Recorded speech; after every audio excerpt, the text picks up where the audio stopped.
Assalamualaikum warahmatullahi wabarakatuh. Waalaikumsalam warahmatullahi wabarakatuh. Bagaimana nak kabarnya hari ini? Baik, Bu.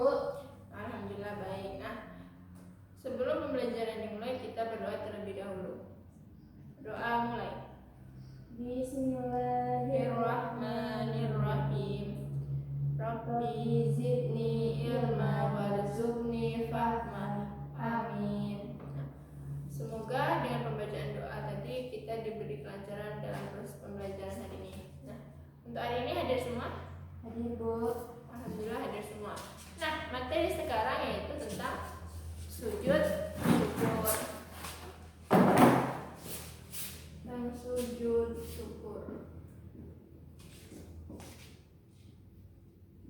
Pernah melakukan sujud? Pernah. Nah, sujud itu merupakan salah satu rukun dari sholat. Ketika kita sholat, rukunnya tertinggal satu, yaitu sholat kita menjadi batal atau tidak sah. Sujud itu juga merupakan bukti bahwa kita sebagai hamba Allah yang lemah dan tak berdaya untuk tunduk dan patuh terhadap perintahnya, atau sebagai tanda rasa syukur kita kepada Allah SWT. Makanya di sini dinamakan sujud syukur. Nah, tadi adalah sebagai tanda bahwa kita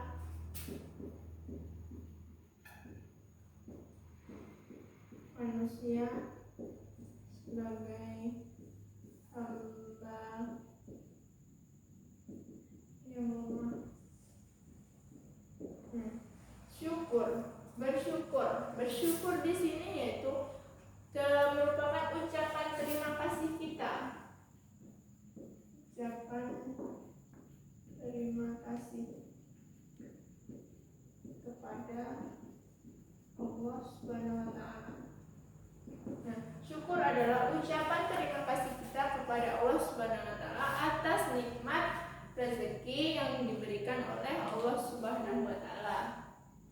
Nah, rasa syukur kita kepada Allah itu lebih kepada nikmat atau kebahagiaan yang diberikan oleh Allah pastinya. Tapi ketika kejadian yang ibaratkan kita kekurangan, pasti kita tidak merasakan rasa bersyukur kepada Allah SWT. Padahal dalam keadaan apapun kita harus selalu dalam keadaan bersyukur. Kita diberi sakit, kita bersyukur. Ketika kita diberikan nikmat yang sedikit, rezeki sedikit, kita harus selalu bersyukur. Nah, jadi sujud syukur di sini adalah ucapan dari sujud sebagai sujud yang dilakukan sebagai tanda terima kasih atas kabar gembira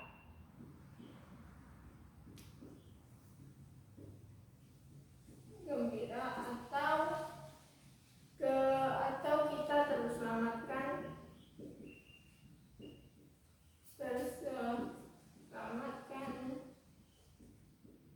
dari bencana atau musibah. Nah, sujud syukur ini adalah sujud syukur adalah sujud yang dilakukan ketika kita mendapatkan berita gembira atau kita tertimpa atau kita musibah. Nah, musibah atau bencana berupa banjir, gempa dan sebagainya. Nah, itu kita harus selalu melaksanakan sujud syukur. Nah, rasa syukur kita ini terdapat dalam surat Ibrahim ayat 7. Nah, coba Nana bacakan surat Ibrahim ayat 7. A'udzubillahi minasyaitonirrajim. Bismillahirrahmanirrahim. Wa ista'azzana rabbukum la in syakartum la azidannakum wa la in kafartum inna azabi lasyadid. Artinya, dan ingatlah ketika Tuhanmu memaklumkan Sesungguhnya jika kamu bersyukur, niscaya aku akan menambah nikmat padamu. Tetapi jika kamu mengingkari nikmatku, maka pasti azabku sangat berat. Shadaqallahul azim. Nah, yang Anda bacakan tadi adalah surat Ibrahim ayat 7 yang menjelaskan bahwa kita harus selalu bersyukur. Jika kita selalu bersyukur atas nikmat yang diberikan Allah, Allah akan menambahkan lagi nikmat yang lebih dari yang diberikannya tadi. Nah, sebaliknya, ketika kita tidak bersyukur atas nikmat yang Allah berikan, maka Allah akan menimpakan azab yang lebih pedih kepada kita. Nah, misalkan kita mendapatkan nikmat secukupnya, cukup misalkan bagi kita. Tetapi ketika kita selalu bersyukur, maka Allah akan mencukupkan itu secukup-cukupnya dengan kebutuhan kita. Nah, itulah contoh dari Allah akan melebihkan nikmat yang telah kita dapatkan tadi ketika kita bersyukur. Nah, sebaliknya kan ketika kita mendapatkan nikmat yang banyak, tapi kita tidak melakukan bersyukur, tidak ada rasa syukur kita kepada Allah, maka Allah akan mendatangkan azab yang pedih kepadanya. Nah, sampai di sini paham? Paham, Bu. Paham. Kemudian ada hukum bersyukur.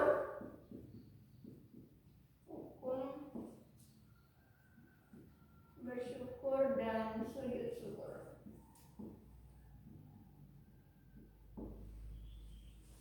Bersyukur di sini itu hukumnya yaitu wajib. Wajib dalam keadaan apapun. Bersyukur atas nikmat yang diberikan oleh Allah Subhanahu wa taala. Apapun yang nikmat yang diberikan dalam keadaan apapun, dalam bentuk apapun, kita harus bersyukur. Mungkin itu yang terbaik buat kita. Meskipun nikmat yang diberikan oleh Allah itu tidak sesuai dengan apa yang kita inginkan. Nah, misalkan gini, kita mempunyai rencana besok kita mempunyai rencana ingin pergi jalan-jalan misalkan. Kemudian sudah datangnya hari H-nya besok, ternyata kita ada kendala. Mungkin kita tiba-tiba kita disuruh datang ke rumah orang tua kita, atau kita ada acara lain yang harus memang tidak bisa ditinggalkan, atau ada kemalangan. Nah, ketika di situ misalkan kita kan tadi kita ulang lagi, misalnya udah hari hanya udah besok nih, kemudian tiba-tiba kita tidak bisa pergi, ternyata orang tua kita terjadi kemalangan. Nah, kan jadi tertunda perjalanan kita untuk pergi main jalan-jalan. Nah, di balik semua kejadian itu, itu tidak lain adanya campur tangan Allah Subhanahu wa taala. Misalkan kita jadi pergi jalan-jalannya, kita tidak tahu dong otomatis orang tua kita nih terjadi kemalangan. Kalau kita pergi jalan-jalan tadi, kita nggak bisa menolong orang tua kita yang kemalangan, atau mungkin kita tidak akan tahu apa yang terjadi dengan orang tua kita ketika kita pergi tadi kan. Nah, disitulah Allah menyelamatkan kita bisa menolong orang tua kita. Kemudian kita tahu bagaimana keadaan orang tua kita. Mungkin ketika kita tadi memaksakan kehendak kita untuk pergi untuk jalan-jalan, nah di situ mungkin kita tidak tahu keadaan orang tua kita seperti apa. Nah, itu juga merupakan tandanya patut kita untuk bersyukur, kita bisa melihat keadaan orang tua kita. Nah, kemudian kalau sujud syukur ini perlu kita laksanakan ketika tadi kan kita mendapatkan tidak jadi pergi karena orang tua kita ada kemalangan. Nah, di situ kita harus bersujud syukur. Sujud syukur ini hukumnya yaitu sunnah. Sunnah ini dianjurkan, tidak dikerjakan tidak apa-apa, tapi dikerjakan lebih baik. Nah, kemudian dari hukum bersyukur dan sujud syukur, ada yang ingin ditanyakan? Tidak. Kalau tidak ada, kita lanjut. Kemudian ada sebab kita melaksanakan sujud syukur.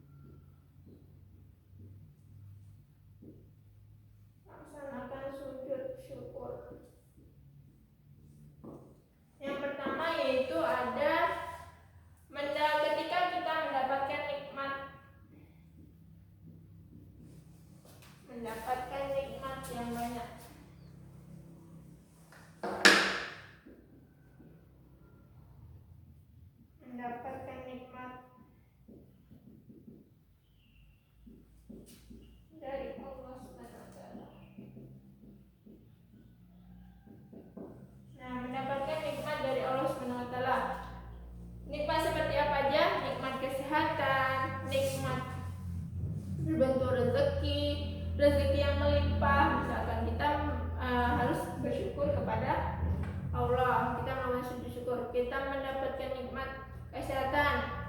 Orang sekarang kan lagi musimnya demam.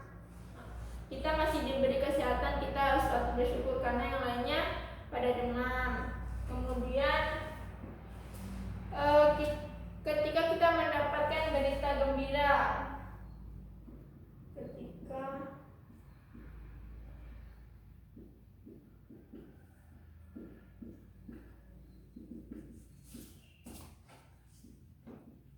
ketika kita mendapatkan berita gembira seperti apa?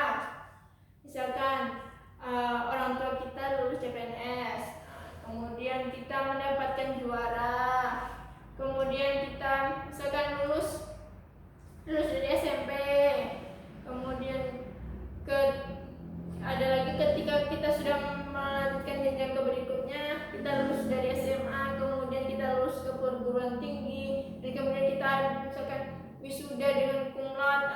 Itu merupakan salah satu berita gembira yang dapat kita laksanakan dengan melakukan sujud syukur. Kemudian terhindar dari musibah.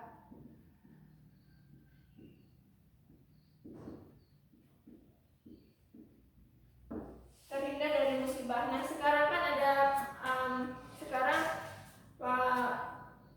adalah masanya hujan, pasti ada banjir. Nah, di daerah kita terhindar dari yang namanya banjir. Itu merupakan sujud syukur, dapat melaksanakan sujud syukur bahwa di daerah kita tidak terjadi banjir. Atau ada di daerah lain yang terjadi banjir, mereka terselamatkan dari bencana banjir, mereka juga bisa melakukan sujud syukur. Atau lagi terjadinya gempa yang dahsyat besar, kita juga alhamdulillah kita terselamatkan dari musibah gempa. Musibah seperti kita terselamatkan dari gunung meletus, tsunami, dan sebagainya. Kemudian yang terakhir yaitu cara kita melaksanakan sujud syukur. Bukan syarat melaksanakan sujud syukur.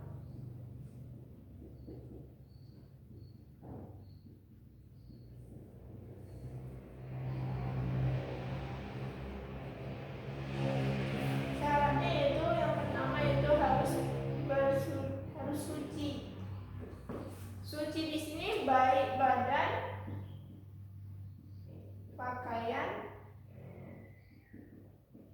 dan tempat. Nah, suci di sini ada 3, yaitu suci dari badan, pakaian, dan tempat. Kita harus dalam keadaan suci.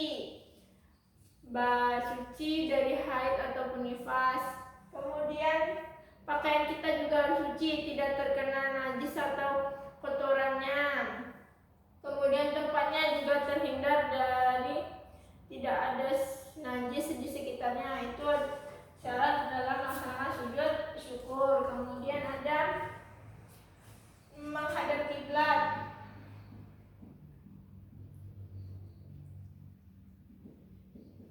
Dalam melaksanakan sujud syukur kita harus menghadap kiblat. Di mana kita sholatnya biasanya, di situ kita menghadapnya. Dimanapun kita berada, kita melakukan sujud syukur, kita harus tahu di mana kiblatnya. Jadi tidak asal-asalan melaksanakan sujud syukur. Kemudian ada menutup aurat. Yang terakhir, menutup aurat. Dalam melaksanakan sujud syukur kita juga seperti orang melaksanakan sholat, ya, mensuci dari badan, pakaian ataupun tempat, kemudian menghadap kiblat dan menutup aurat. Nah, auratnya perempuan yaitu misalkan yang perempuan melaksanakan sujud syukur, auratnya yaitu dari seluruh tubuh kecuali muka dan telapak tangan. Nah, kemudian kalau laki-laki yang melaksanakan sujud syukur, batas auratnya itu dari pusar sampai lutut. Nah, sampai di sini ada yang ingin tanyakan? Tidak, Bu. Nah, jika tidak, Ibu harapkan materi hari ini bisa dipahami bagaimana apa itu pengertian sujud syukur, bagaimana hukumnya, kemudian sebab kenapa kita harus melaksanakan sujud syukur dan syaratnya. Nah, tadi kan ada pengertian Subhanahu wa taala karena kita mendapatkan kabar gembira atau kita terhindar dari musibah. Nah, hukum bersyukur itu wajib bagi setiap muslim dalam keadaan apapun itu. Kemudian melakukan sujud syukur itu hukumnya itu sunnah. Sebabnya itu ada mendapatkan nikmat, terhindar dari musibah, kemudian mendapatkan kabar gembira. Adapun syaratnya itu harus dalam keadaan suci, kemudian menghadap kiblat dan menutup aurat. Nah, Ibu cukupkan sampai di sini. Kemudian untuk materi selanjutnya yaitu tentang bagaimana tata cara melaksanakan sujud syukur dan hikmah apa saja yang dapat kita ambil dari melaksanakan sujud syukur. Nah, Ibu akhiri. Alhamdulillahirabbil alamin. Assalamualaikum warahmatullahi wabarakatuh. Waalaikumsalam warahmatullahi wabarakatuh.